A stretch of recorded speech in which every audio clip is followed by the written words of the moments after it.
ಅರ್ಥಶಾಸ್ತ್ರದಲ್ಲಿ ಕೆಸೆಟ್ ಪರೀಕ್ಷೆ ಮತ್ತು ನೆಟ್ ಪರೀಕ್ಷೆಗಾಗಿ ನಾವು ಸ್ಟಡಿಯನ್ನು ಮಾಡ್ತಿರುವಂತಹ ಸಂದರ್ಭದಲ್ಲಿ ನಾವು ಹೆಚ್ಚು ಇಂಪಾರ್ಟೆನ್ಸ್ ಕೊಡುವಂತಹ ಸಬ್ಜೆಕ್ಟ್ಗಳಂತಂದ್ರ ಅದರಲ್ಲಿ ಬರುವಂತದ್ದು ಈ ಸೂಕ್ಷ್ಮ ಅರ್ಥಶಾಸ್ತ್ರ, ಸಮಗ್ರ ಅರ್ಥಶಾಸ್ತ್ರ ಮತ್ತು ಉಳಿದ ಏನು ಗ್ರೋತ್ ಅಂಡ್ ಡೆವಲಪ್ಮೆಂಟ್ ಆಗಿರಬಹುದು, ಇಂಟರ್ನ್ಯಾಷನಲ್ ಎಕನಾಮಿಕ್ಸ್ ಆಗಿರಬಹುದು. ಸೊ ಎಲ್ಲವನ್ನ ಆಲ್ಮೋಸ್ಟ್ ಆಗಿ ನಾವು ಸ್ಟಡಿ ಮಾಡ್ತಾ ಇರ್ತೀವಿ.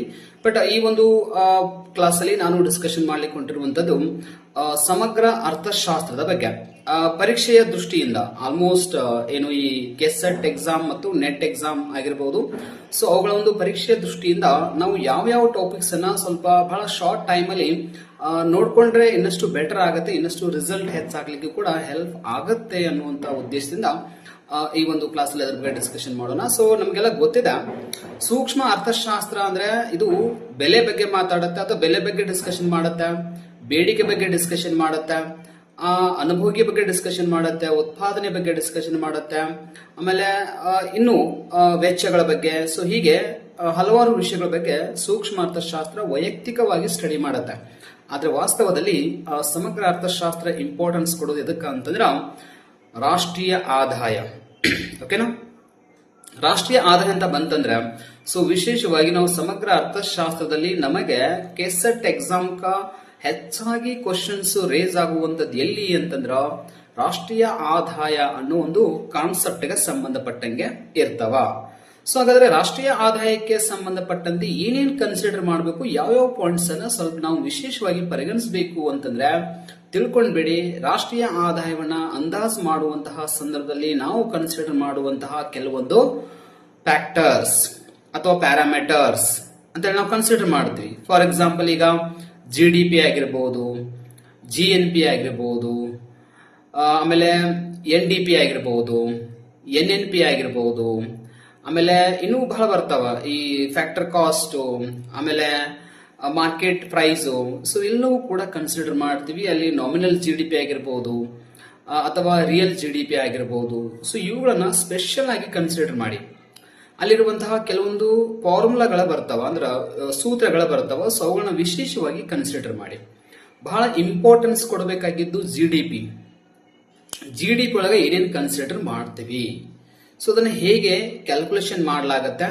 ಬಟ್ ನಿಜವಾಗ್ಲೂ GDPಯನ್ನ ಎರಡು ರೀತಿಯಾಗಿ ನೋಡ್ತೀವಿ ನಾವು. ಒಂದು ರಿಯಲ್ GDP, ಇನ್ನೊಂದು ನಾಮಿನಲ್ GDP ಅಂತೇಳಿ, ಅಂದ್ರೆ ವಾಸ್ತವಿಕ ಮತ್ತು ಮಾದರಿ ಅಂತೇಳಿ ನಾವು ನೋಡ್ತಾ ಇರ್ತೀವಿ.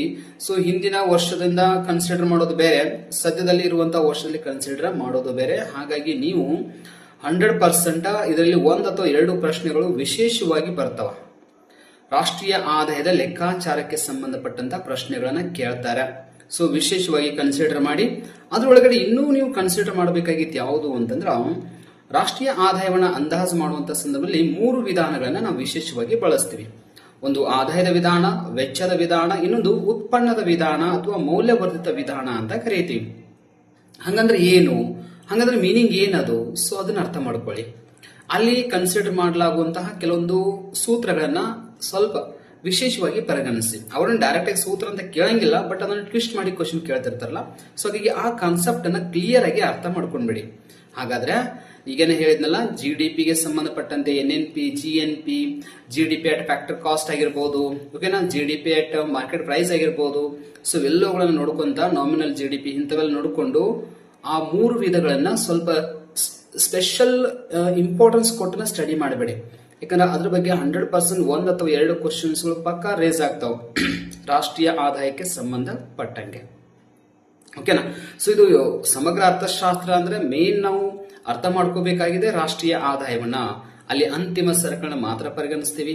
ಸರಕುಗಳ ವಿಧಗಳ ಬಗ್ಗೆ ಗೊತ್ತಿರಬೇಕು ನಾವು. ಬಂಡವಾಳ ಸರಕು ಅಂದ್ರೆ ಏನು, ಸಾಮಾನ್ಯ ಸರಕುಗಳಂದ್ರೆ ಏನು, ಆಮೇಲೆ ಈ ಅಂತಿಮ ಸರಕು ಅಂದ್ರೆ ಏನು, ಬಂಡವಾಳ ಸರಕು, ಆಮೇಲೆ ಕಚ್ಚಾ ಸರಕು, ಪೂರಕ ಸರಕು, ಬದಲಿ ಸರಕು, ಇಂಥವೆಲ್ಲ ಹಲವಾರು ಬರ್ತಾವ. ಸೊ ಅವೆಲ್ಲಗಳ ಬಗ್ಗೆ ಸ್ವಲ್ಪ ಕ್ಲಾರಿಟಿ ಇರ್ಬೇಕು ನಮಗ.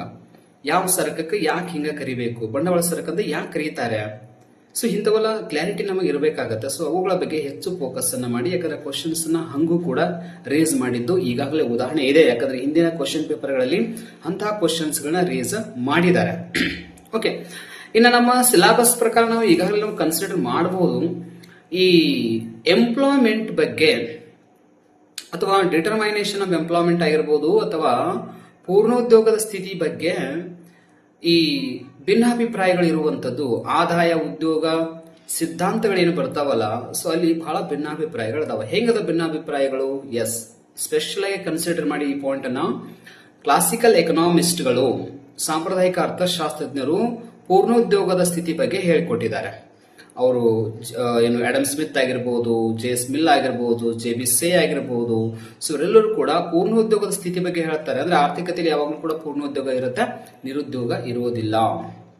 ಆದ್ರೆ ವಾಸ್ತವದಲ್ಲಿ ಕೇನ್ಸ್ ಅವ್ರು ಏನ್ ಮಾಡಿದಾರೆ, ಅದನ್ನ ಕ್ರಿಟಿಸಿಸಮ್ ಮಾಡಿ ವಾಸ್ತವದಲ್ಲಿ ಆರ್ಥಿಕತೆಯಲ್ಲಿ ಪೂರ್ಣೋದ್ಯೋಗ ಇರಲಿಕ್ಕೆ ಸಾಧ್ಯ ಇಲ್ಲ ಅಂತೇಳಿ ಹೇಳಿಕೊಟ್ಟಿದ್ದಾರೆ. ಸೊ ಇವರ ನಡುವೆ ಕೇನ್ಸ್ನ ಅರ್ಥಶಾಸ್ತ್ರ ಮತ್ತು ಸಾಂಪ್ರದಾಯಿಕ ಪಂಥದ ಒಂದು ಅರ್ಥಶಾಸ್ತ್ರ ಪ್ರಕಾರ ಏನ್ ವ್ಯತ್ಯಾಸಗಳದಾವ, ಏನ್ ಕ್ರಿಟಿಸಿಸಮ್ ಆಗಿದೆ, ಸೊ ಅದನ್ನ ನೀವು ಫೋಕಸ್ ಮಾಡ್ಲಿಕ್ಕೆ ಬೇಕು. ಯಾಕಂದ್ರೆ ಇಲ್ಲಿ ಅಪ್ಲೈಡ್ ಕ್ವಶನ್ಸ್ ಕೇಳ್ತಾರೆ. ಓಕೆ, ಇದನ್ನ ಯಾರು ಹೇಳಿದ್ದಾರೆ, ಯಾರು ಇದನ್ನ ಕನ್ಸಿಡರ್ ಮಾಡಿದ್ರು, ಯಾರು ಕನ್ಸಿಡರ್ ಮಾಡಿದ್ರು ಅಂತೇಳಿ ಕ್ವಶನ್ಸ್ ಆಲ್ಮೋಸ್ಟ್ ಇದ್ರ ಬಗ್ಗೆ ಕ್ವಶನ್ಸ್ ರೇಸ್ ಆಗ್ತಿರ್ತಾವ. ಸಿಂಪಲ್ ಆಗಿ ಅರ್ಥ ಮಾಡ್ಕೊಂಡು, ಕ್ಲಾಸಿಕಲ್ ಎಕನಾಮಿಸ್ಟ್ಗಳು ಅಂದ್ರೆ ಯಾರ್ಯಾರು ಬರ್ತಾರೆ, ಅವ್ರು ಏನ್ ಹೇಳಿದ್ದಾರೆ, ಮತ್ತು ಕೇನ್ಸ್ ಯಾಕೆ ಅವುಗಳನ್ನ ಟೀಕೆ ಮಾಡಿದ್ರು, ಕೇನ್ಸ್ ಅನ್ನ ಟೀಕೆ ಮಾಡ್ಲಿಕ್ಕೆ ಮೇನ್ ಕಾರಣ ಏನು, ಕೇನ್ಸ್ ಏನ್ ಹೇಳ್ತಾ ಇದ್ದಾರೆ, ಅವರು ಪೂರ್ಣೋದ್ಯೋಗ ಇಲ್ಲ ಅಂತ ಹೇಳ್ತಾ ಇದ್ದಾರೆ. ಓಕೆನಾ? ಸೊ ಹಾಗಾಗಿ ಇಷ್ಟು ಮೇನ್ ಕಾನ್ಸೆಪ್ಟ್ ಅನ್ನು ಸ್ವಲ್ಪ ನೋಡ್ಕೊಳ್ಳಿ. ಇಲ್ಲಿ ಹೆಂಗ್ ಕೇಳ್ತಾರೆ ಅಂತಂದ್ರೆ, ಅರ್ಥಶಾಸ್ತ್ರಜ್ಞರು ಮತ್ತು ಅವರು ಬರೆದಂತ ಗ್ರಂಥಗಳ ಬಗ್ಗೆ ಮ್ಯಾಚ್ ಮಾಡುವಂತ ಕ್ವಶನ್ಸ್ಗಳು ಹೆಚ್ಚಾಗಿರ್ತಾವ. ಸೊ ಅವುಗಳನ್ನ ಸ್ವಲ್ಪ ಕನ್ಸಿಡರ್ ಮಾಡಿ, ಯಾಕಂದ್ರೆ ಕೋಡಿಂಗ್ ಕೊಟ್ಟು ಆನ್ಸರ್ ಅನ್ನ ಕೇಳ್ತಿರ್ತಾರೆ. ಸೊ ಅವುಗಳ ಬಗ್ಗೆ ಸ್ವಲ್ಪ ವಿಶೇಷವಾಗಿ ಗಮನ ವಹಿಸೋದು ಬಹಳ ಇಂಪಾರ್ಟೆಂಟ್ ಇದೆ. ನಮ್ಗೆಲ್ಲ ಆಲ್ಮೋಸ್ಟ್ ನಮ್ಮ ಸಿಲೆಬಸ್ ಅಲ್ಲಿ ಇದೆಲ್ಲ ಆಲ್ಮೋಸ್ಟ್ ಇದೆ, ಬಟ್ ಅದ್ರ ಬಗ್ಗೆ ಇನ್ನಷ್ಟು ಡೆಪ್ತ್ ಲೆವೆಲ್ ಆಗಿ ಹೋಗಿ ಏನ್ ನೋಡ್ಕೋಬೇಕು ನಾವು. ಸೊ ಅದನ್ನ ಹೆಚ್ಚು ಫೋಕಸ್ ಅನ್ನ ಮಾಡಿ ಇದನ್ನ ಮೀನಿಂಗ್ ಅರ್ಥ ಮಾಡ್ಕೊಳ್ಳಿ. ಮೇನ್ ಇರೋದು ಮೀನಿಂಗ್ ಅರ್ಥ ಮಾಡ್ಕೊಳ್ಳಿ. ಅದಾದ್ಮೇಲೆ ಡೆಪ್ತ್ ಲೆವೆಲ್ ಇನ್ಫಾರ್ಮೇಶನ್ ನಿಮಗೆ ತಾನಾಗೆ ಗೊತ್ತಾಗ್ತಾ ಹೋಗುತ್ತೆ. ನೀವು ಹೇಗಂಗ ಸ್ಟಡಿ ಮಾಡ್ತಿರಲ್ಲ, ಅದು ಬಹಳ ಇಂಪಾರ್ಟೆಂಟ್ ಇರುವಂತಹ ವಿಷಯ. ಇನ್ನು ನಮಗೆಲ್ಲ ಗೊತ್ತಿರುವಂತದ್ದು ಈ ಎರಡು ಕಾನ್ಸೆಪ್ಟ್ ಬಹಳ ಇಂಪಾರ್ಟೆಂಟ್ ಅದಾವ. ಯಾವ ಅಂತಂದ್ರೆ ನಿಮ್ಗೆ ಹೇಳ್ಬೇಕಂತಂದ್ರ, ಒಂದು ಕನ್ಸಂಪ್ಷನ್ ಫಂಕ್ಷನ್, ಇನ್ನೊಂದು ಇನ್ವೆಸ್ಟ್ಮೆಂಟ್ ಫಂಕ್ಷನ್ ಅಂತ ಬರ್ತವೆ. ಹೂಡಿಕೆಯ ಬಿಂಬಕ ಮತ್ತು ಅನುಭೋಗದ ಬಿಂಬಕ ಅಂತೇಳಿ ಅದ್ರೊಳಗೆ ಬಹಳ ಸ್ಪೆಷಲ್ ಟಾಪಿಕ್ಸ್ ಗಳು ಹೈಲೈಟ್ ಆಗ್ತಾವ.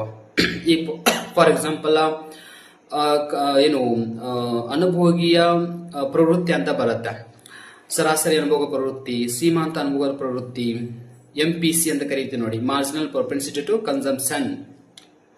ಆಮೇಲೆ ಇನ್ವೆಸ್ಟ್ಮೆಂಟ್ ಅಲ್ಲೂ ಕೂಡ ಬರುತ್ತೆ, ಉಳಿತಾಯ ಬಿಂಬಕ ಅಂತ ಒಂದು ಬರುತ್ತೆ ಇನ್ನೂ ಕೂಡ. ಅಲ್ಲಿ ಬಳಸಲಾಗುವ MPC ಅಂದ್ರೆ ಏನು, MPC ಯನ್ನು ಯಾಕೆ ಕನ್ಸಿಡರ್ ಮಾಡಲಾಗತ್ತೆ, ಅದರ ಮೀನಿಂಗ್ ಏನು ಅಂತೇಳಿ ಅಲ್ಲಿ ಏನ್ ಮಾಡ್ತಾರೆ ಅಂದ್ರೆ, MPC ಯನ್ನು ಕೊಟ್ಟು ಕೆಲವೊಂದು ಎಕ್ಸಾಂಪಲ್ಸ್ ಅನ್ನ ಕೊಟ್ಟು ಅದನ್ನ ಲೆಕ್ಕ ಕೇಳ್ತಾರೆ. ಸೊ ಇದೆಷ್ಟಾಗುತ್ತೆ, MPC ಎಷ್ಟಾಗತ್ತೆ ಇದ್ರೊಳಗಡೆ. ಸೊ ಅಂದ್ರೆ ಆದಾಯ ಮತ್ತು ಏನು ಒಂದು ಅನುಭೋಗದ ನಡುವಿನ ವ್ಯತ್ಯಾಸವನ್ನು ಹೇಳ್ಕೊಡುತ್ತೆ. ಆದಾಯ ಹೆಚ್ಚಳವಾದಂತೆ ಅನುಭೋಗ ಎಷ್ಟು ಹೆಚ್ಚಾಗುತ್ತೆ ಅಂತ ಹೇಳ್ಕೊಡೋದೇ ಹೌದು, ಬಟ್ ಅದನ್ನು ಕೊಡ್ತಾರೆ. ಅದು ಎಷ್ಟೆಷ್ಟು ಇರಬೇಕು ಅನ್ನೋದ್ರ ಬಗ್ಗೆ ಹೈಲೈಟ್ ಮಾಡ್ತಾರೆ. MPC ಬಗ್ಗೆ ಸ್ಪೆಷಲ್ ಆಗಿ ಅನುಭೋಗದ ಬಿಂಬಕದಲ್ಲಿ ಬರುತ್ತೆ ಅದು. ಸೊ ಅದನ್ನ ವಿಶೇಷವಾಗಿ ಕನ್ಸಿಡರ್ ಮಾಡಿ, ಪ್ರೇರಿತ ಅನುಭೋಗ ಎಂದ್ರೆ ಏನು, ಆಮೇಲೆ ಅವಲಂಬಿತ ಅನುಭೋಗ ಅಂದ್ರೆ ಏನು, ಆಮೇಲೆ ಸ್ವತಂತ್ರ ಅನುಭೋಗ ಅಂದ್ರೆ ಏನು. ಸೊ ಇವುಗಳ ಬಗ್ಗೆ ಸ್ವಲ್ಪ ಕ್ಲಾರಿಟಿ ನಿಮಗೆ ಗೊತ್ತಿರಬೇಕಾಗತ್ತ. ಯಾಕಂದ್ರೆ ಹೂಡಿಕೆ ಮತ್ತು ಅನುಭೋಗದ ಬಿಂಬಕಗಳು ಬಹಳ ರಿಲೇಟೆಡ್ ಇರ್ತಾವ. ಸೊ ಒಂದಕ್ಕೊಂದು ಸ್ವಲ್ಪ ಲಿಂಕ್ ಇರ್ತಾವ. ಸೊ ಅವುಗಳ ಬಗ್ಗೆ ಸ್ವಲ್ಪ ಹೆಚ್ಚಾಗಿ ನೋಡ್ಕೊಂಡ್ರೆ ಇಟ್ಸ್ ಬೆಟರ್. ಅಂದ್ರೆ ಅಟ್ಲೀಸ್ಟ್ ಕ್ವಶನ್ಸ್ ಒಂದಾದ್ರೂ ರೇಸ್ ಆಗುವಂತ ಚಾನ್ಸಸ್ ಇಂಥ ಟಾಪಿಕ್ಗಳ ಮೇಲೆ ಹೆಚ್ಚಾಗಿ ಇರುತ್ತೆ. ಸೊ ಇದನ್ನ ಸ್ವಲ್ಪ ಕನ್ಫರ್ಮೇಶನ್ ಮಾಡ್ಕೊಳ್ಳಿ. ಅದರೊಂದಿಗೆ ನಮ್ಗೆ ವಿಶೇಷವಾಗಿ ಕನ್ಸಿಡರ್ ಆಗುವಂತದ್ದು ಇನ್ನೂ ಅಂತಂದ್ರೆ ಏನು ಅಂತಂದ್ರ, ಕೇನ್ಸ್ ಅವರ ವಿಚಾರಕ್ಕೆ ಆಕ್ಚುಲಿ ಅನುಭೋಗದ ಬಿಂಬಕ ಇವೆಲ್ಲ ಹಂತವೆಲ್ಲ ಜಾಸ್ತಿ ಕೇನ್ಸ್ನ ವಿಚಾರಗಳೇ ಹೌದು. ಅವ್ರ ಪ್ರಕರಣ ಜಾಸ್ತಿ ಹೈಲೈಟ್ ಆಗಿರುವಂತದ್ದೆಲ್ಲ. ಅವರ ವಿಚಾರದಲ್ಲಿ ಈ ಗುಣಕ ಅಂತೇಳಿ ಒಂದು ಕಾರ್ಯಾಚರಣೆ ನಿಮಗೆಲ್ಲ ಗೊತ್ತಿದೆ. ಗುಣಕ ಮತ್ತು ವೇಗೋತ್ಕರ್ಷ ಅಂತೇಳಿ ಎರಡು ಕಾನ್ಸೆಪ್ಟ್ಗಳಿವೆ. ಸೊ ಬಹಳ ಇಂಪಾರ್ಟೆಂಟ್. ಅದರೊಳಗೆ ಮಹಾಗುಣಕ ಅಂತೇಳಿ ಒಂದು ಕಾನ್ಸೆಪ್ಟ್ ಬರುತ್ತೆ. ಸೊ ಇವುಗಳ ಬಗ್ಗೆ ಕ್ವಶನ್ ಕೇಳಿದ್ದಾರೆ ಈಗಾಗಲೇ. ಮಹಾಗುಣಕ ಅಂದ್ರೆ ಏನು ಅಂತ ಕ್ವಶನ್ ಕೇಳಿದ್ದಾರೆ. ಆಮೇಲೆ ಗುಣಕ ಅಂದ್ರೆ ಏನು. ಸೊ ಗುಣಕ ಅಂದ್ರೆ ಹೇಗಿರುತ್ತಂದ್ರೆ, ಈಗ ಸದ್ಯಕ್ಕೆ ನಾವು ಆರ್ಥಿಕತೆಯಲ್ಲಿ ಇಷ್ಟು ಪ್ರಮಾಣದ ಹೂಡಿಕೆ ಮಾಡಿವಂದ್ರ ಭವಿಷ್ಯದಲ್ಲಿ ಅದು ಎಷ್ಟು ಪ್ರಮಾಣದ ಆದಾಯವನ್ನು ಸೃಷ್ಟಿ ಮಾಡತ್ತಂತ ಹೇಳೋದೇ ಗುಣಕ ಒಂದು ಕಾರ್ಯ ಅಂತ ಕರಿತೀವಿ. ಗುಣಕವನ್ನು ಹೆಂಗ್ ಕ್ಯಾಲ್ಕುಲೇಷನ್ ಮಾಡಲಾಗತ್ತೆ, ಅಲ್ಲಿ MPC ಮೌಲ್ಯದ ಇಂಪಾರ್ಟೆನ್ಸ್ ಇದೆ. ಸೊ ಅದನ್ನ ಯಾಕೆ ಕನ್ಸಿಡರ್ ಮಾಡಬೇಕು ಅನ್ನೋದ್ರ ಬಗ್ಗೆ ಹಲವಾರು ವಿಷಯಗಳನ್ನ ಅಲ್ಲಿ ಲಿಂಕ್ ಕೊಡ್ಲಾಗತ್ತೆ. ಸೊ ಅದನ್ನ ಫೋಕಸ್ ಮಾಡಿ. ಈಗ ಒಮ್ಮೆ ಕ್ವಶನ್ ಕೇಳಿದ್ದಾರೆ ಈಗಾಗಲೇ, ಹಿಂದಿನ ಕ್ವಶನ್ ಪೇಪರ್ಗಳಲ್ಲಿ ನಾವು ನೋಡಿದ್ದೀನಿ. ಸೊ 100% ಕ್ವಶನ್ಸ್ ಇರ್ತವೆ. ನೆಕ್ಸ್ಟ್ ವೇಗೋತ್ಕರ್ಷ ಅಂತ ನಮ್ಗೆ ಗೊತ್ತಿದೆ. ವೇಗೋತ್ಕರ್ಷ ಅನ್ನೋದು ಬಹಳ ಸ್ಪೆಷಲ್ ಇರುವಂತ ಟಾಪಿಕ್ ಇದು.